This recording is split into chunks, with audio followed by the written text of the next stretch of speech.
their way into the forts by treachery, and having entered they slew without mercy men, women, and children. At Michilimackinac the Redskins invited the officers and soldiers to watch a game of ball. The invitation was accepted, and nearly all the soldiers stood about watching, while the Indians with piercing yells dashed madly hither and thither after the ball. Crowds of Indians also looked on, among them many squaws wrapped in colored blankets. The game was played just outside the fort, the gates stood open, and most of the soldiers had strolled out without their weapons to watch. Suddenly the ball flew through the air and landed close to the gate of the fort. There was a mad rush after it.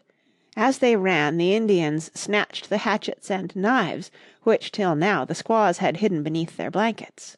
Screams of delight were changed to war cries. The two officers who stood by the gate were seized and carried away prisoner, while the rabble stormed into the fort, slaying and robbing at will. Every one of the British was either killed or taken prisoner, but the French were left alone. Thus all the land was filled with bloodshed and horror. There was no safety anywhere.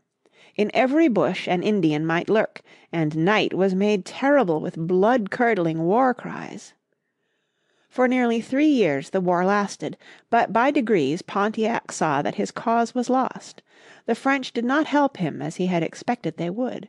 Some of his followers deserted, and other tribes refused to join him, and at last he saw himself forced to make peace. So there were flowery speeches and the exchange of wampum belts, and peace was made.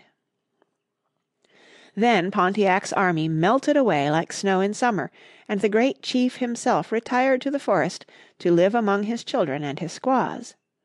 A few years later he was traitorously slain by one of his own people. End of chapter 50, and that's the end of part 5 of This Country of Ours. Read by Kara Schallenberg, www.kray.org.